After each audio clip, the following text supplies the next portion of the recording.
Welcome to the Single Father Podcast. I am your host, Kendall Donaker. This podcast is dedicated for anyone out there who's dealing with mental health and fatherhood.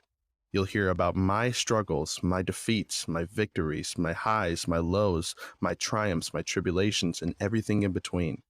I like to call this a collection of journal entries into my struggle and adapting to single fatherhood. Without further ado, let's take a look inside my journal, the Single Father Podcast.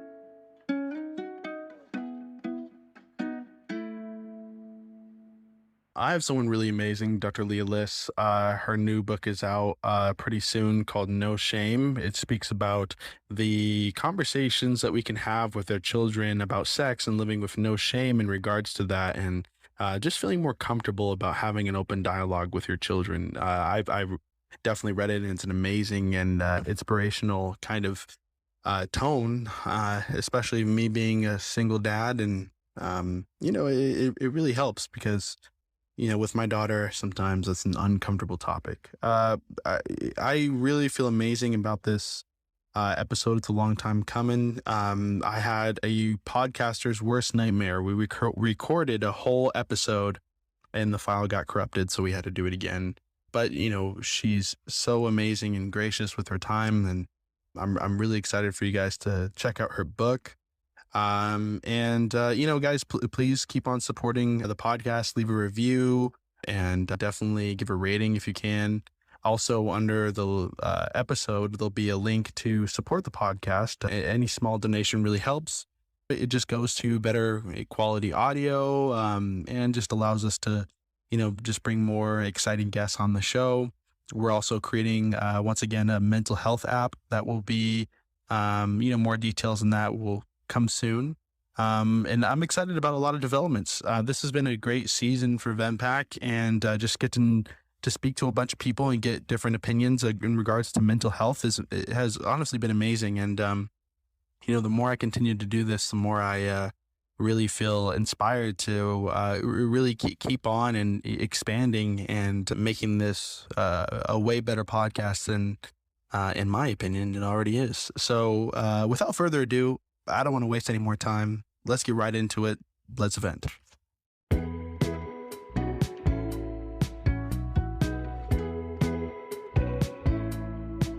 So, Dr. Lea Lis, I thank you so much for being on again. I had a podcaster's worst nightmare at first. We recorded a whole podcast and it got corrupted. Awesome. I know, and it was so awesome. So, but I'd love for you to introduce yourself and your book, which I pre-ordered, and we'll start from there. All right. I just wrote a book called No Shame, and it's real talk with your kids about sex, self-confidence, and healthy relationships. And I'm real excited about it. I think being on with you is amazing because I know you're a parent and, you live in Las Vegas. So hopefully you can get some people out West to purchase the book, which I'd be thrilled about, but also so we can help change the cultural conversation around parenting and sex and sexuality. So what questions do you have for me? Well, so what kind of brought you to the topic? Like what is it about sex and parenting that kind of brought you to kind of write a book about it? Well, I started to work in the field of mental health at age 15 when I worked at an ADHD camp for ADHD kids. And then I did research on electroconvulsive therapy, even a research paper on using it in children, obviously for very extreme circumstances. At the age of 19, I started doing that research for children who had stopped eating or had what's called a catatonic depression, which is very, very, very rare. And then I was a neuroscience major at Dartmouth College. And it's been my calling. It's a lifelong passion working with children. So when the Me Too movement started and I started really working with kids, I decided that I wanted to write a book about parenting. So that's how I got where I am today. Definitely. And you have kids yourself, yes? Yeah, I have 2 kids, 7 and 10, 2 girls. girl power. It's pretty awesome. Absolutely. And as you know, I have a little girl myself. And so how do you kind of approach that topic? I know you talk about it in your book, but what's kind of the stigma around parenting and speaking to their kids about sex? And, what problems do you feel like are faced with that by not speaking to your kids about it so openly? Well, I feel like there's a lot of shame in the parenting world. In world in general about sex, people are really afraid to talk about it. And because they're afraid and they harbor so much of their own shame, they pass down a lot of intergenerational trauma instead of wisdom. And I really feel like if you embrace your sexuality and you really own your sexual story, you can pass down a lot of wisdom. And that's really what we want for our kids. So. Definitely. And kind of speaking about, kind of navigating through our children's lives in regards to sex, do you feel like speaking to them like so open? I know I asked you before, like, is it so much where you allow your children to have sex in your home at a certain age when they're ready, or is it more so them just talking to you about when they do have sex? Well, I think it's your responsibility both to provide a safe place for your children to have sex when they are ready, whether that be in your home, most likely in your home, where else they could go, which is your responsibility as a parent to ensure their safety. I mean, you always want to make sure they're safe. You work very hard to make sure they don't go over to someone's house that you don't know the parents, or that they're not go into an unsafe neighborhood. And if you don't ensure their safety, at all times, that's really, really important. So, I do think that's part A, and part B is like having really open discussions around contraceptive use, and also like just heartbreak. Like, what is it like to manage heartbreak? Because some kids can get so affected by it, they want to kill themselves or they're cutting themselves. Like, you have to be on top of that. You have to be their partner. So that's what's important to me. What are some of the consequences for not speaking to our kids about sex? Well, there's a lot of studies that show that parents who are afraid to speak to their kids about sex are more likely to have children who get pregnant or get an STD, and that sexual education and also just collaboration parents is protective against, everything from sexual assault to pregnancy. So that's the reason. Definitely. And when we're speaking about kind of like relationships and things of that nature, I think I asked you before, what's kind of your advice for engaging in a maybe sexual healthy relationship with somebody at a young age? For helping your child, or for advice to a child, or what exactly, specifically, what do you mean? Well, sure. Yeah. Advice to a child, or maybe just advice to someone younger, kind of afraid to kind of maybe they didn't have their parents to help them explore their sexuality. And, what's your advice to someone who's kind of looking to go that route, but is kind of afraid to kind of step into that realm of sexual adventure, I guess I'd say? Well, what's interesting is like there are a lot of kids who like are chomping at the bit to have sex. But really, in my practice, I see a lot of kids who are really afraid of having sex or having a girlfriend or boyfriend, or afraid of entering into their sexual initiation because they're socially awkward or they have social anxiety. And so there is a fair amount of those kids who, as parents, you need to help them, or as therapists or educators,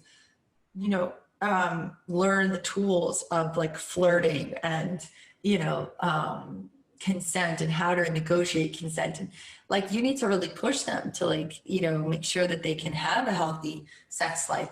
Let's say you have Asperger's disorder or another social disorder.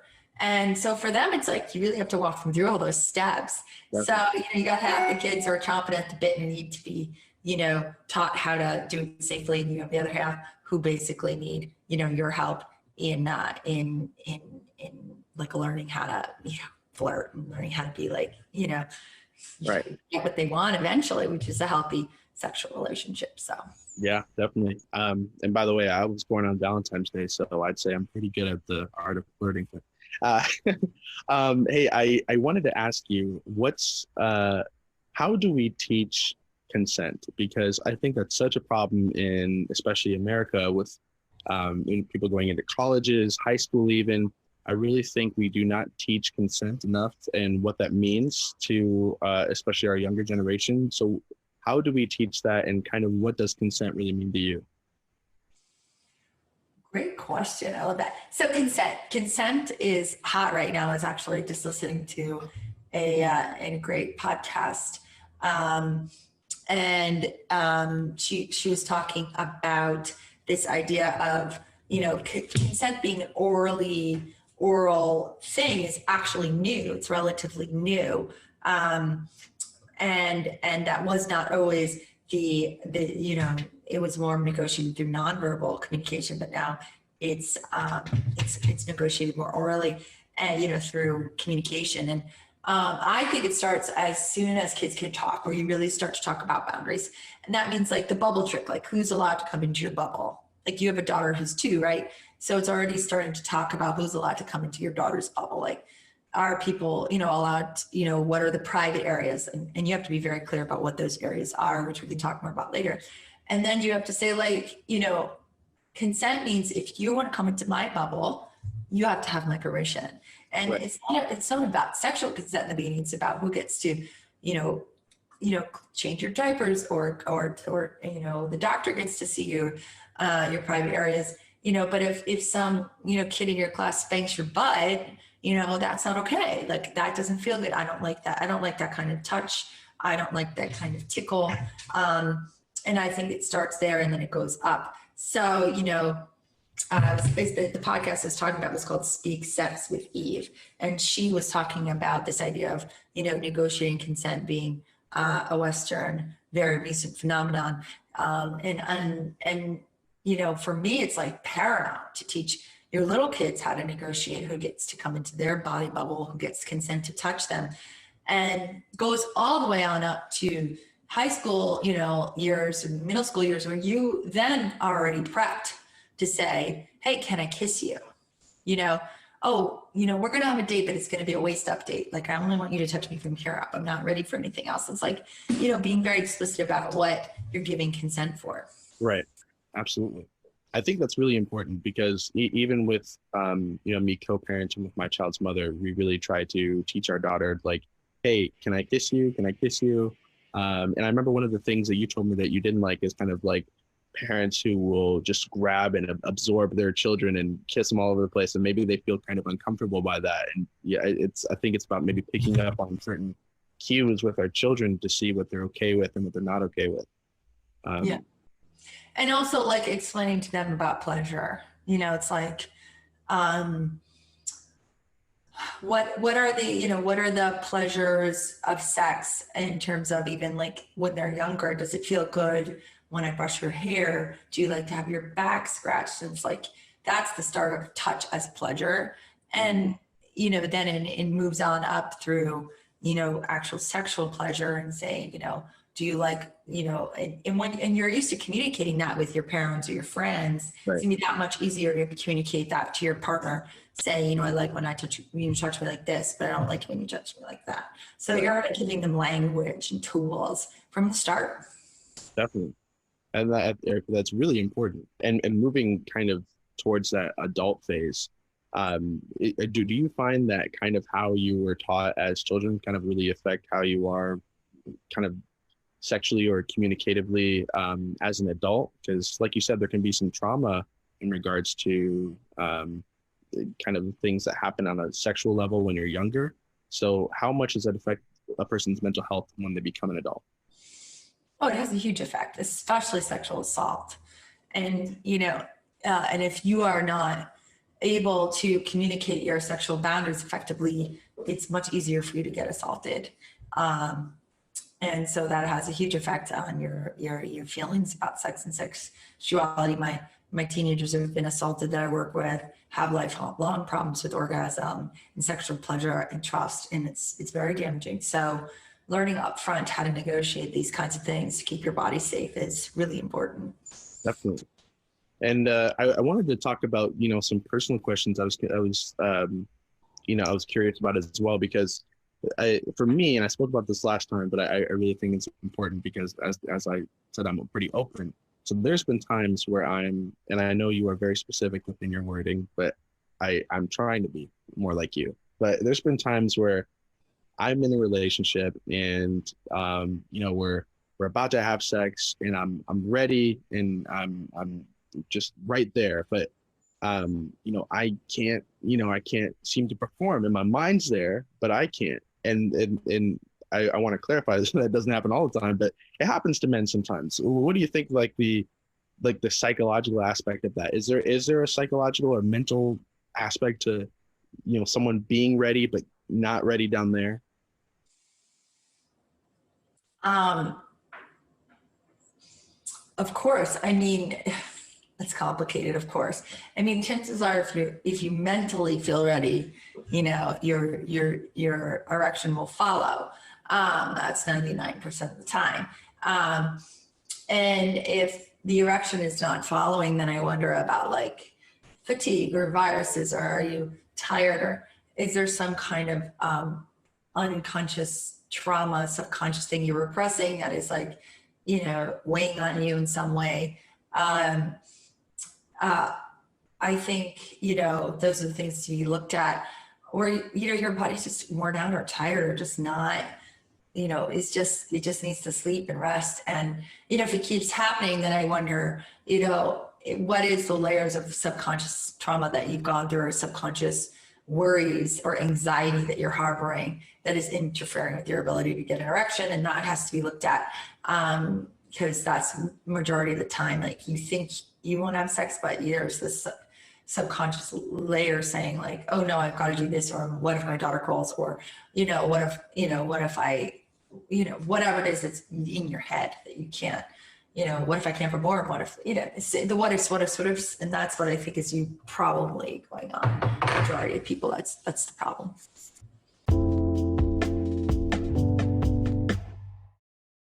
If you haven't heard about Anchor by Spotify, it's the easiest way to make a podcast with everything you need in one place. Let me explain. Anchor has the tools to allow you to record and edit your podcast right from your phone or computer. When hosting on Anchor, you can distribute your podcast on listening platforms like Spotify, Apple Podcasts, and more. It's everything you need in one place. And best of all, Anchor is totally free. Download the Anchor app or go to anchor.fm to get started.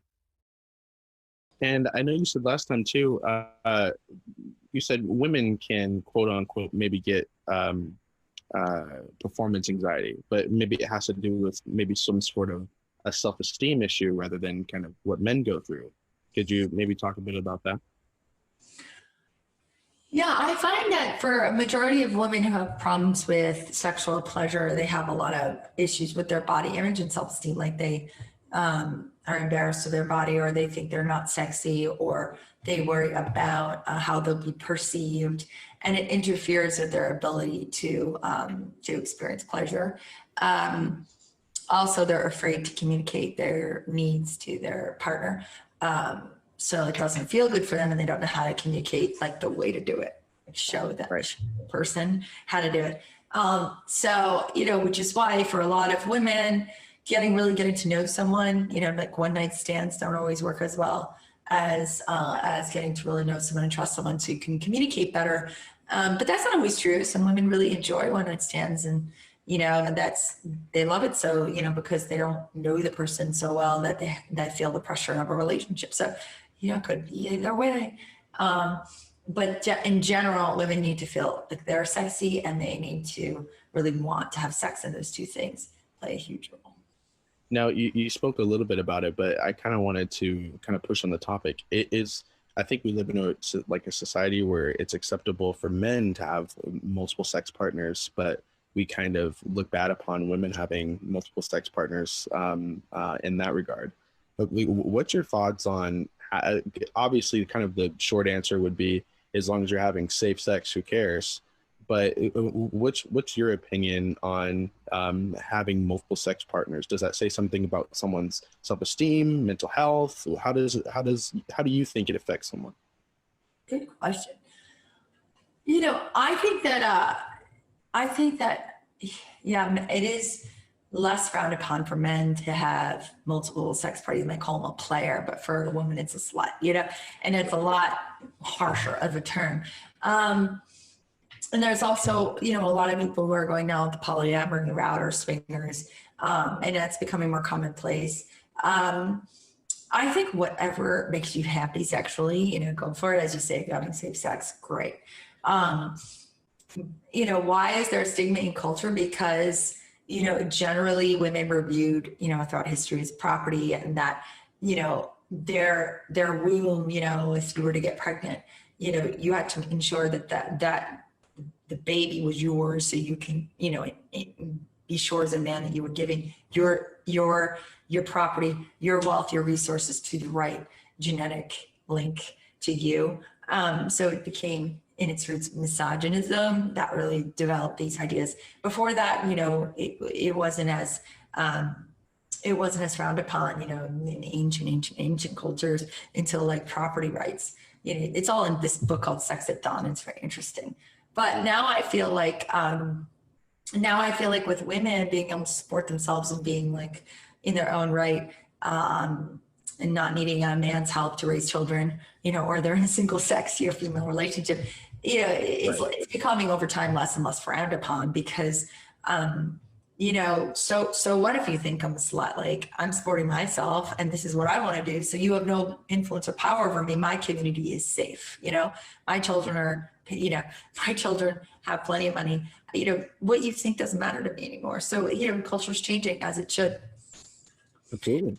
And I think that's really important to teach our children as well, is you are who you are, and but what I wanted to touch upon also is again, you're super specific about your wording, and even sometimes the things I get uncomfortable about, you just said, oh, this is what it is. So and I think it goes back to your book about sometimes parents can live with that shame a little bit in kind of speaking to their children about sex. So why is it so important to because I know when you're naming body parts, I think you recommend, hey, don't say peepee, say vagina, say what they are, say penis and things like that.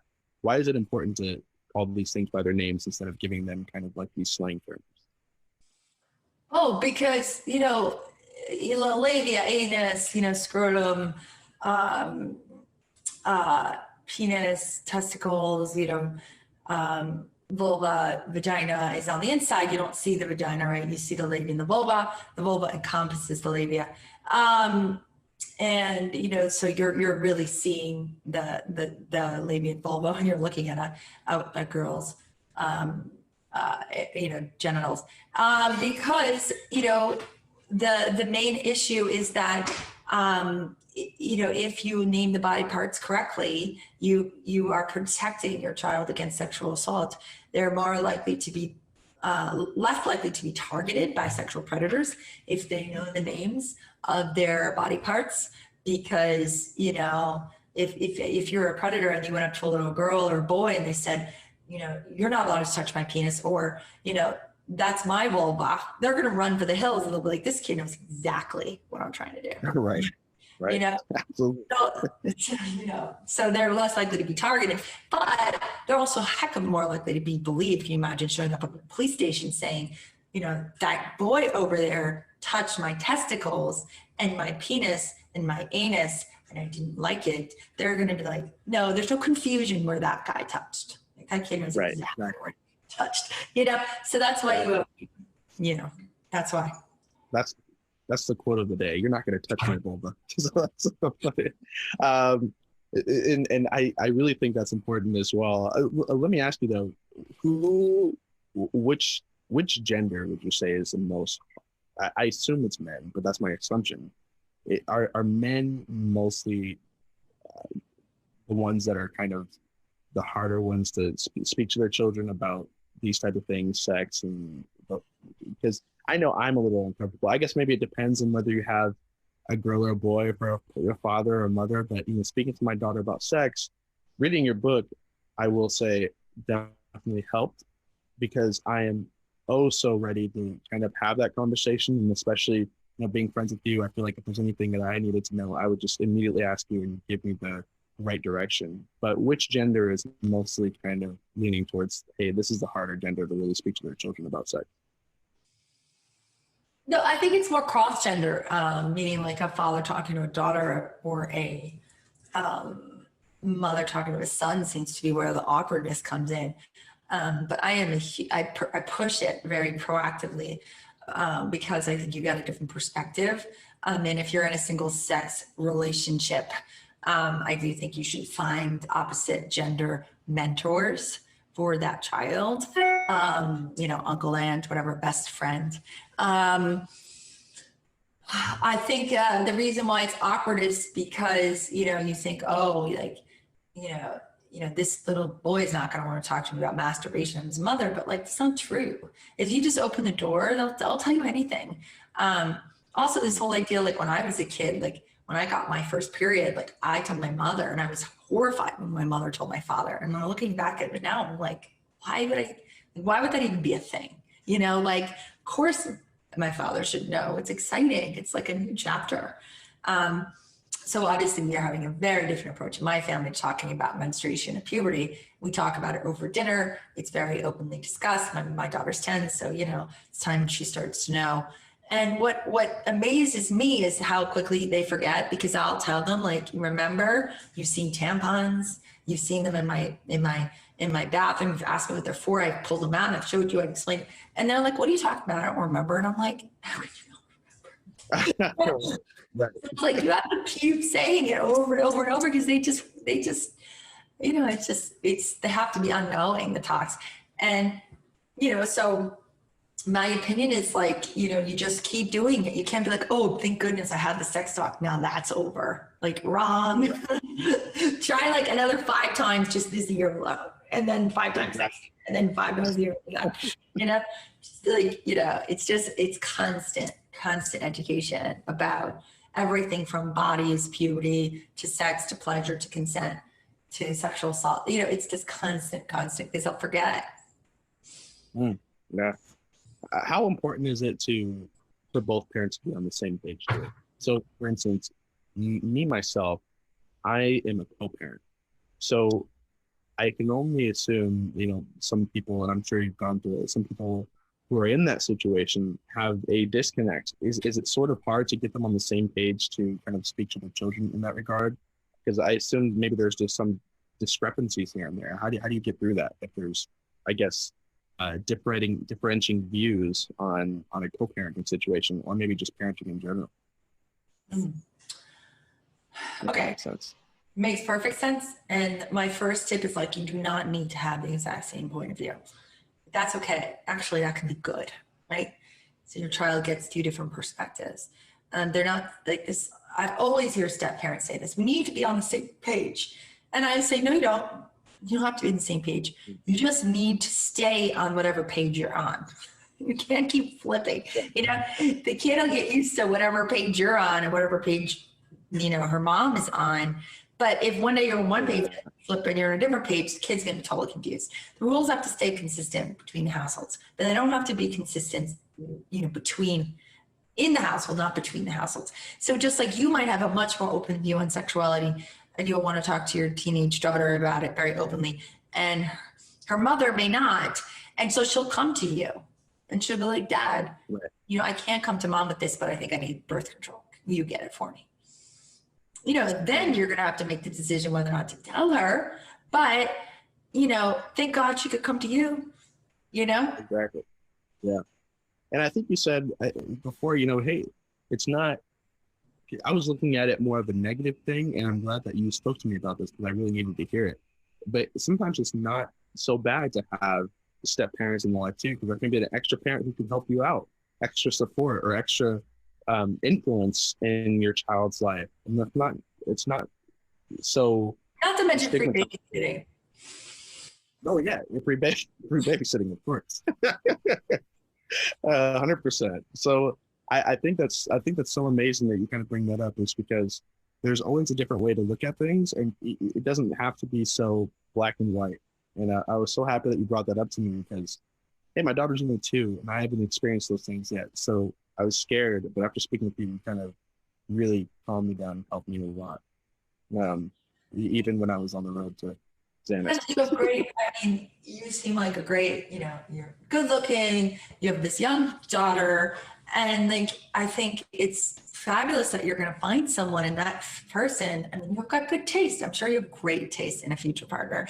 And, whoever it is you bring into your daughter's life, you will think about it. It will be a carefully selected human being. You're not going to rush into introducing that person to your child right away. And you're going to make sure this person is a good moral character, really cares about children. And then when you introduce that person to your child, like it's so much of it is positive. Like, hey, Right. now your child has another role model. Absolutely. I love that. And speaking about children, and you are a psychiatrist, I have to ask, what's your opinion on COVID right now and how it's affecting children? More so kind of just with their mental health state and just being at home or maybe being forced to go back to school. What do you think? What's your opinion? My opinion is that, I read some really good studies about teenage girls and loneliness, that a lot of girls are very lonely. They're more isolated. Girls and boys, but girls especially are very, very socially hardwired creatures who get a lot of dopamine reinforcement for social interaction, which happens, of course you can have it online, but it's not the same because there's smell, there's touch, all the things that go along with social behavior that is missing when you're doing it on Zoom. And so, they're really feeling lonely and they're feeling very sad. So I think it's a tough time to be a kid.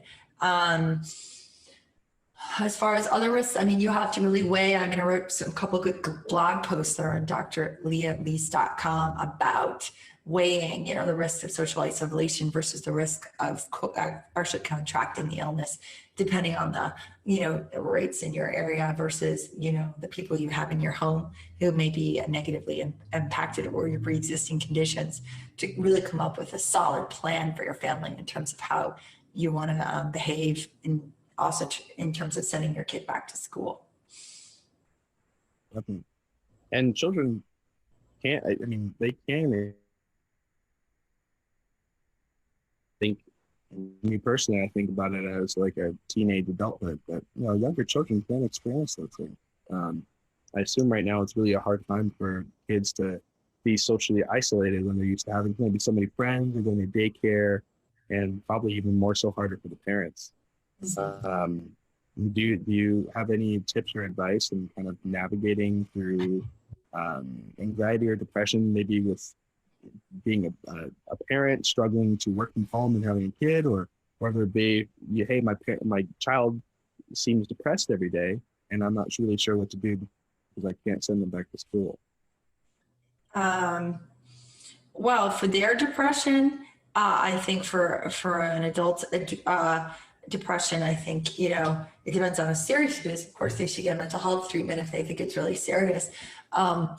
But they also just need support. And, I think they're feeling very alone because now they're parent / educator / medical evaluator / it's just what parents are going through right now is unprecedented in terms of their lack of ability to find childcare. And,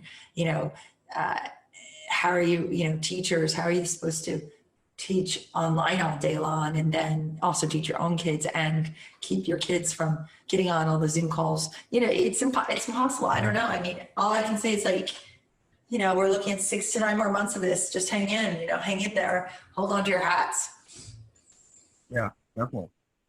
And last but not least, I really wanted to ask about you specifically, because as you know, I adore you. I think you're an amazing woman.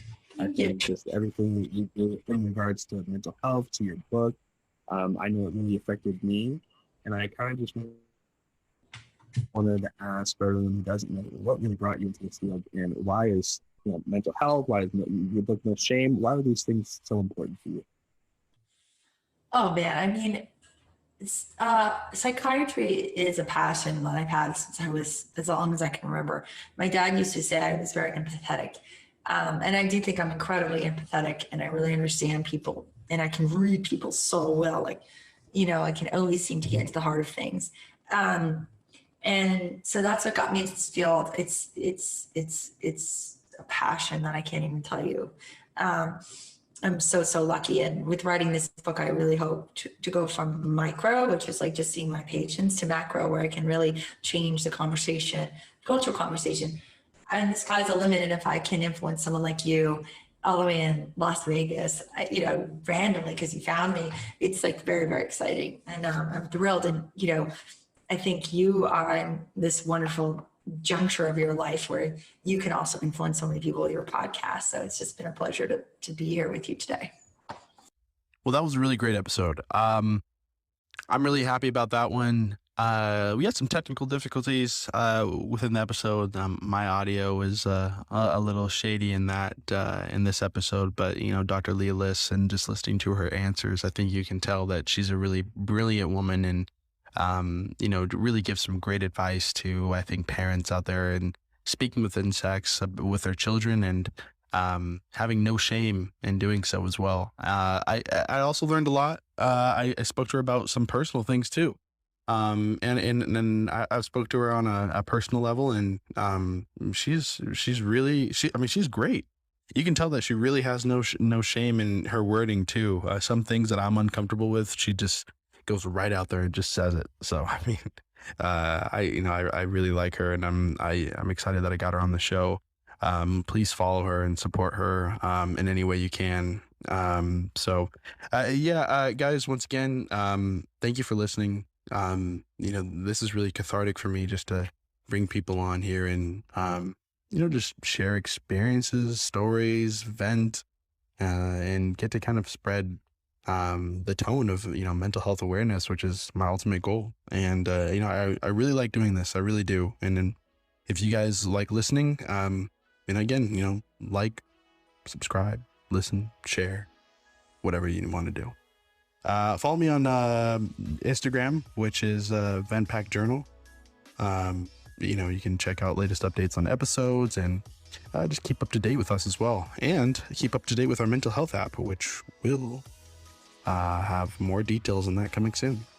I want to thank her for being on the show. She was amazing. I learned a lot. And if you guys have any questions or comments, please, shoot me a DM or email me. I'm really excited to hear, what you guys think of the podcast so far. Wrapping up season 2 pretty soon. I'm just really happy about kind of how this all turned out. So, thank you so much. Just remember, we stand together, we vent together as a pack. VentPack.